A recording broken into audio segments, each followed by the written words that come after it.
Hello, everybody, and welcome to the Spoiler Warning podcast. This is review number 644 with a review of Wolfwalkers. I'm Christopher Schnese. And I'm Stephen Miller. And if you're joining us for the first time, the Spoiler Warning podcast is a weekly film review program. Each week on the show, we're going to dive in, debate, discuss, and argue over the latest films coming to a streaming platform near you. This week, we're going to have a couple of reviews for you. This one of Wolfwalkers, which came out this past weekend on Apple TV+, and then also a little film that we rented called Parallel, which we'll be talking about after that. But this film, Wolfwalkers, as you may have guessed from the title of the film, is about people who can shapeshift between, being a human and being a wolf. So my question for you, Stephen, is if you could be some sort of walker and you can't pick Texas Ranger, which walker would you want to be? Like, if you could walk as any animal, what would it be?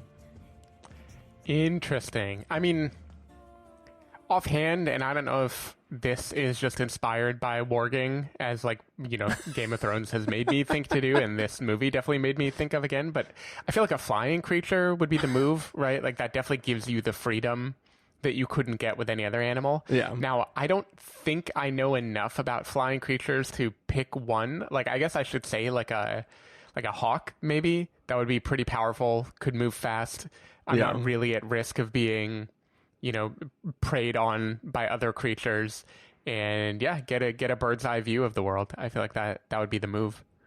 Yeah, I think definitely something that could fly. As you said, you want to be the top of your food chain, maybe even something endangered so that humans aren't hunting you either.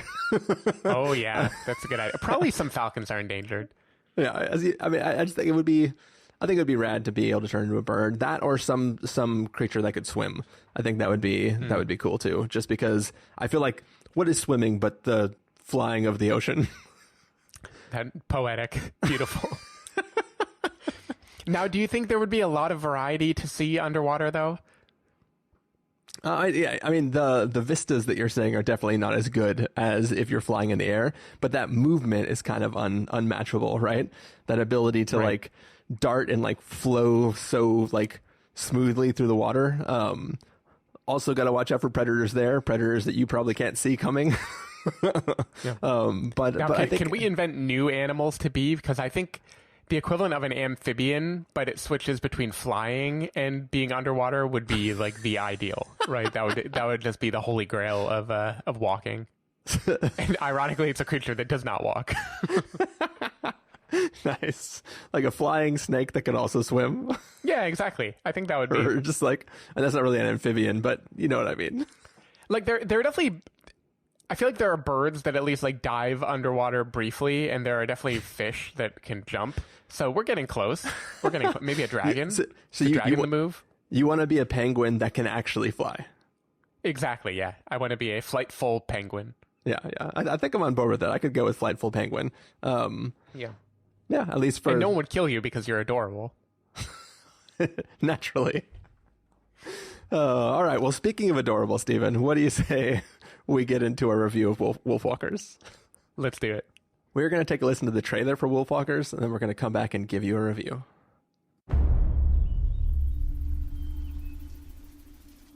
Wolf, wolf, hunt them far and yonder. The forest is brimming with wolves. It's my job to hunt them down, not yours. But we could hunt them together. Wolves, bears, dragons even.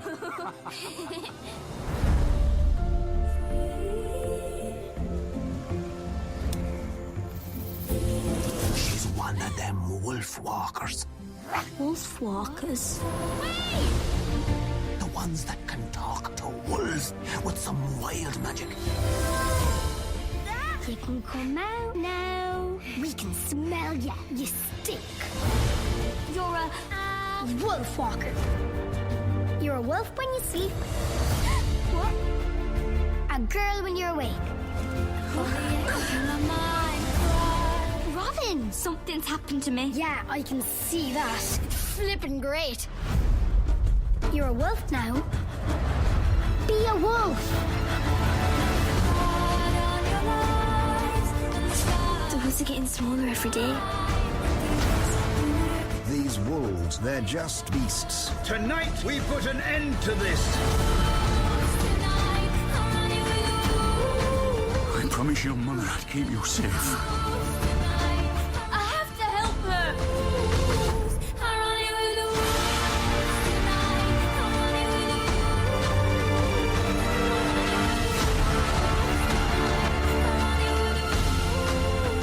You have to leave. No way. I scared him off.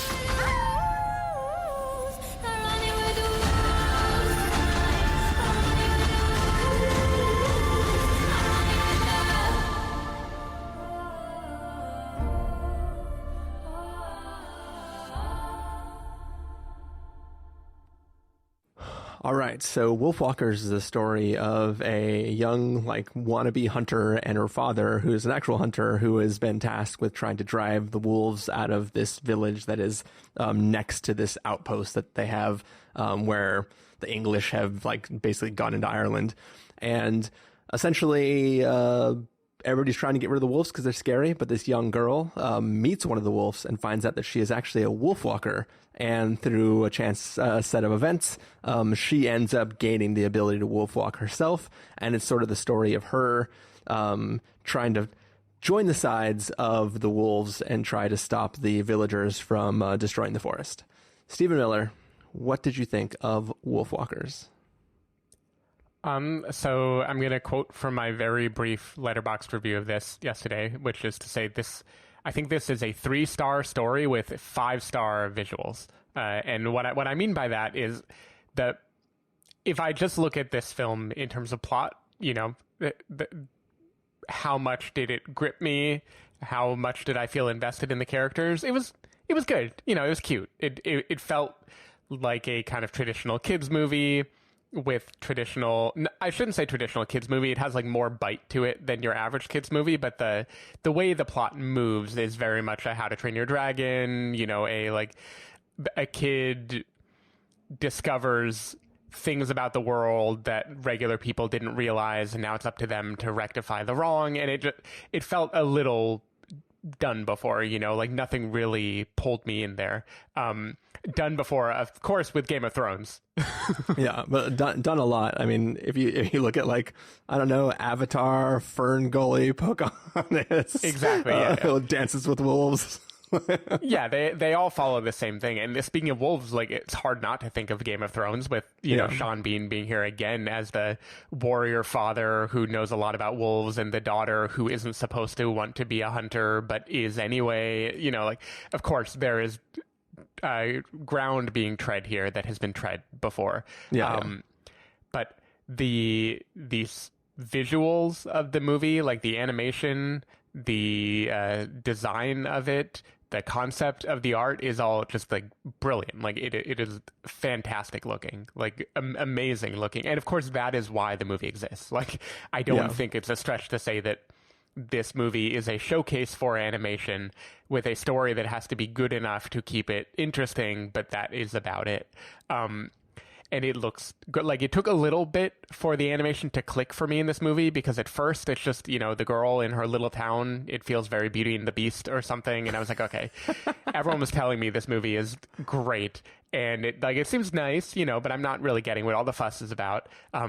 The moment she enters the forest, it is incredible. And there are some things that are very directly showy. You know, there is a running scene here. There are senses that are visualized in a artistic way. Like, there are a lot of things the movie is doing that are really flexing their muscles. But then there are things like the use of shadow in this movie. Whenever they are in the forest, there are like shadows being cast from the leaves above them, and the shadow stays fixed as people move. And it is just like a really, really, really cool aesthetic. There's also a thing I meant to look up before this, whether this is inspired by like art from the period, but there's a thing about perspective where like people will always be either fully face forward or fully to the side. And then normally something from a perspective, like a high vantage point, you would expect it to have like a 45-degree angle, but it will always either be fully vertical or fully top. And it is really, really, really interesting. Like, there are a couple scenes especially where it becomes kind of a, like, is triptych the word, where you have like three things at the same time? There are things where it is doing that, where it clearly feels like a painting, where they are visualizing characters in their environments in ways that don't make sense but look beautiful. Like, they just look like art. And And all of that I thought was fantastic. So the moment the real meat of this story comes together, and, you know, we get to experience the running of the wolves and what it feels like to be a wolf and all of that, I was 1,000% on board for this movie. I think it is just like really, really, really lovely. I just think story-wise, it is only okay. And if this had given me like a top-tier Pixar level story to go ahead like with the art direction, this would be like one of my favorite movies of the year, easy. And I just think story-wise, it just fell a little bit short for me, but visually stunning, like absolutely worth watching for the visuals alone. Yeah, I mean, I think as you've said, this is a kid's, this is a storybook film. Like, it's a children's tale. And instead of taking, like, you know, some filmmakers might try to take a child's tale and then grow it into an adult film based on this concept from this child's storybook. And this film is very much interested in just presenting this child's tale the way it is, but doing it in the most spectacularly beautiful way that you can possibly do it. Yeah. This film, I even rewatching it, this is something that I caught streamed back at this year's TIFF, and seeing it again, it's still kind of shocking just how good it looks. Like every single time, like obviously you talked about like the animation itself being very, very beautiful and fluid and interesting, but like all the stills of this are like the most amazing. Like every single time there is not motion, I want that as a print that I can hang on my wall. Every frame is a painting. Like every frame could be hanging on your wall. Yeah, and like even there are other times where, like, I know the thing you're talking about where it's like 3 vertical strips down where it's like 3 different angles of some bit of action that's happening. Mm-hmm. But there's this one, it's one of my favorite shots in the film. It's another 3-piece thing, but the way they do it is the horizon line is completely horizontal to your view, so everything is on a plane that is facing one direction. The background is a top-down view of far off in the distance, and then the foreground is this angular, like 45-degree angle sloping to the horizon line, and it's just those type of kind of shots, I guess, I don't know if you can call them that in this, like those just designs look so beautiful. And it definitely reminds me of a child's storybook. Like, you know, like when you're little, the one that your parent reads you right before you go to sleep, where it's like the big ass pages that fold and it's like, she was a hunter. And then they turn the pages. Right. Wolves were scary. Like that kind of storybook. It feels like that where there's all this beautiful detail that's going to something that a kid's probably not going to appreciate, but it's like painstakingly drawn. And it just, like everything about this film is just a joy to watch and consume. And yes, like the story is very simple. And as we joked earlier, you know, there are so many films that have done this type of story, but there's something about like the joy of these 2 kids, like her desire to like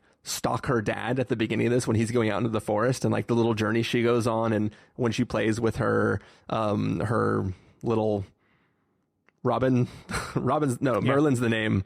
It is a raven, probably. I don't know. But yeah, like just her playing with the bird and go. Is it an owl? I feel like Merlin would be an owl, right? I don't know why. I feel like wizards and owls are. I'm pretty sure it's like a raven or something. It's definitely a hunting bird. It's not not that owls aren't hunters, because they are. But anyways, doesn't matter what kind of bird it was. It was awesome watching it. And yeah, I think this is just a fun film that you can enjoy. It's got some good heart feels towards the end, that give you kind of like a little emotional pep. But yeah, I thought it was fun, and I don't know what much more to say about it. I mean, it is one of those films where it's like people should just watch it to see how beautiful it really is visually. And then it is cute enough to sustain itself through that watch. But I think it is really like, there are just so many shots that are jaw-dropping in this that kind of just like make you stand back and look at it. And if you have a nice like bright projection of it or something, it's like it just really pops off the screen, which is really nice. I can't believe I remembered it as an owl. It was a falcon. And now, of course, what Merlin actually looks like is flashing back to me. I should know. I want to be a falcon. That's my dream. Nice. But yeah, I definitely agree. It is more than cute enough to sustain itself and be what it is, which is a presentation of beautiful art. Yeah. And so I'm happy for that. I am curious how a kid would feel with this movie, because if this would go over well with kids, then that is a home run, right? Like this would be one of the most beautiful movies ever that is targeted at children. I do want to say too, even though like the plot I didn't care that much about, but the concept of it I thought was really interesting, because I don't know a lot about the history, but I feel like this is the daughter of a hunter who works for like the English who are occupying Ireland. Yeah. And she kind of idolizes her father, and the metaphor between like what she learns with her father and the people versus what she learns with the wolves. Like it is a very interesting story that feels like the kind of thing that would be passed down. Like it feels like a tale that is like teaching you a little bit about culture and history and how it is like, you know, the tricky kind of complicated things. And I appreciated that about it, even as I wondered whether it was a real myth or not like a true myth, but I mean like a myth that was actually passed down in folklore or just an original idea. But I like that. And I was always interested to see what the movie would do with that. And it doesn't go super far into that stuff. Like it kind of stays more in the realm of the Lord Protectorate is basically like every Disney bad guy. You know, he just kind of feels like an amalgam of all of them. Yeah. A little touches of Scar too, even in his ending. I guess I'm probably already saying too much by saying that, but spoilers. in his final scene. Yeah. But yeah, I don't know.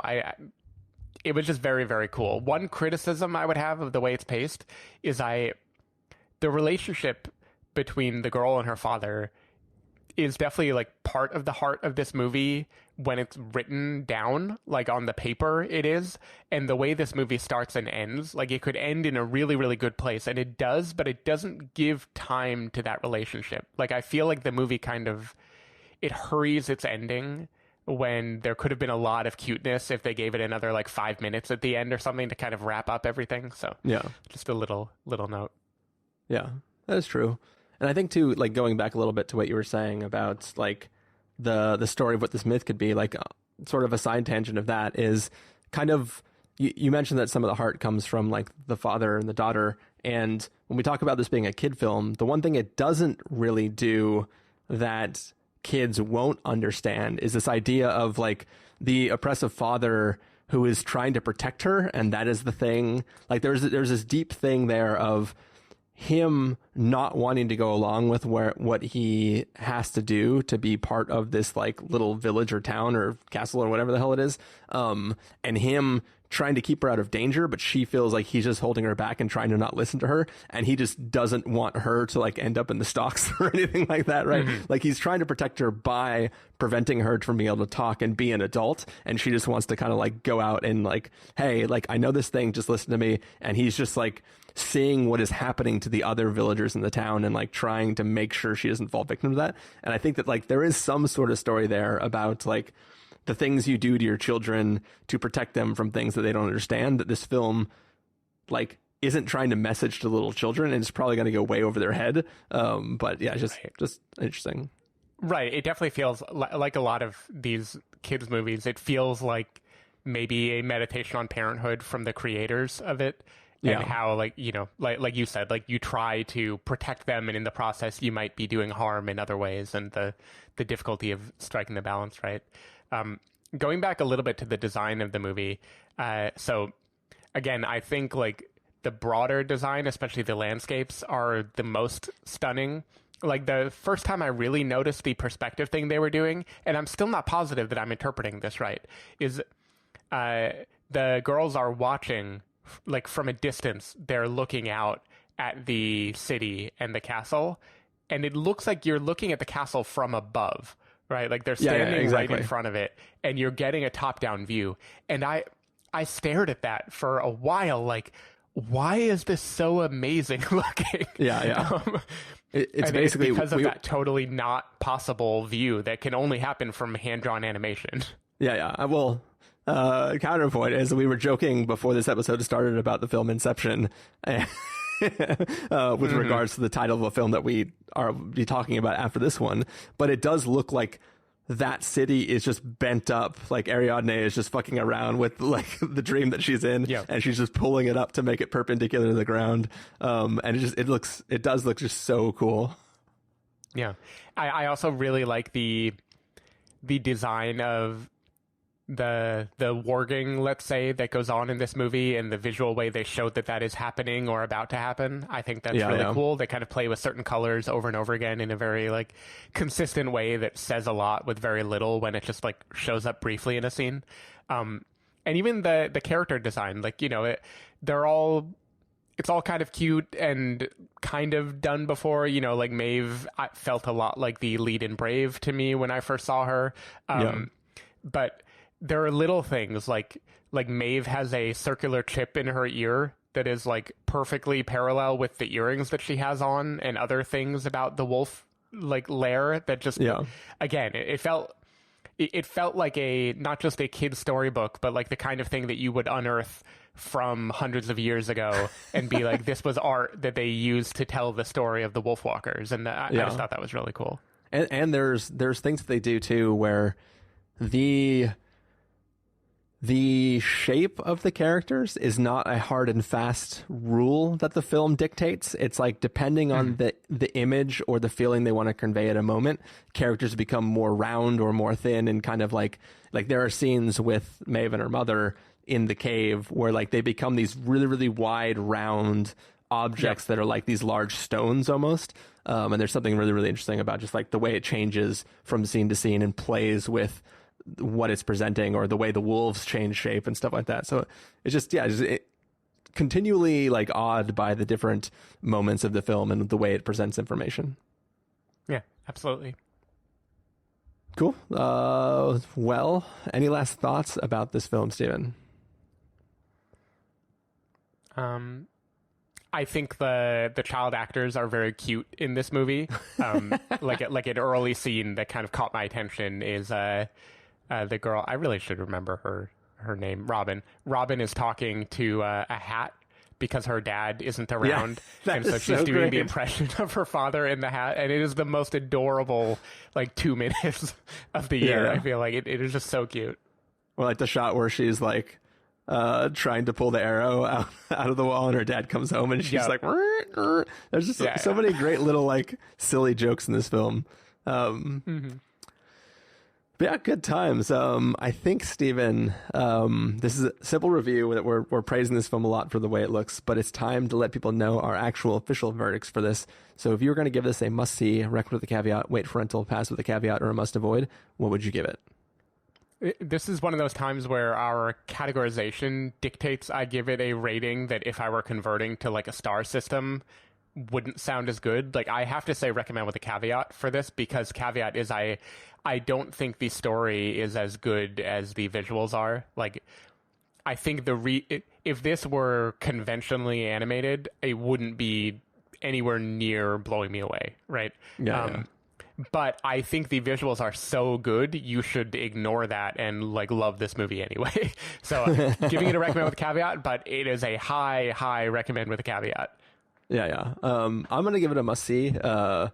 This, I agree with you that it sort of breaks, what we do here with our rating systems, as I understand that this film on the page is not the greatest film in the world, but it really is so striking and so unique looking.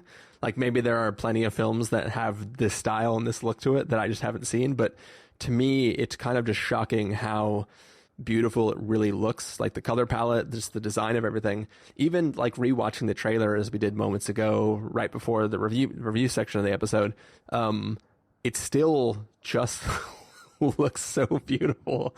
And it's hard to not praise it like that. And I think that anybody who's got, whatever it turned out to be, 90 minutes or so. Maybe it felt like it was really quick, but maybe it's longer. It was like maybe a little over 90, like 100. Okay. Well, people should definitely check it out. And I think it's well worth your time. And I think you would be impressed whether you're not like blown away by the story. Yep. Cool. Well, that is going to do us for our review of Wolfwalkers. Stephen Miller, if people want to find you throughout the week, where can they do that? People can find me at twitter.com/sdavidmiller or sdavidmiller.com. People can find me at ChristopherInRealLife.com or twitter.com/ChristopherIRL. You can find the podcast over at thespoilerwarning.com, where you can find a bunch of the back episodes of the show. If you want to subscribe to the show, you can do so in Overcast, Stitcher, Apple Podcasts, or wherever podcasts are found. If you want to know when the episodes go live, you can follow us at twitter.com/spoilerwarning, facebook.com/thespoilerwarning, or instagram.com/thespoilerwarning. If you want to get a hold of us directly, you can send an email to fans@thespoilerwarning.com, or you can use the contact form on our site. Music for this episode will come from the soundtrack to Wolfwalkers, so hopefully you're enjoying that. And yeah, that's it for this review. We are going to take off, and we have a review of Parallel for you, which no doubt will be a lively episode. So we'll see you in a moment. Bye. Bye.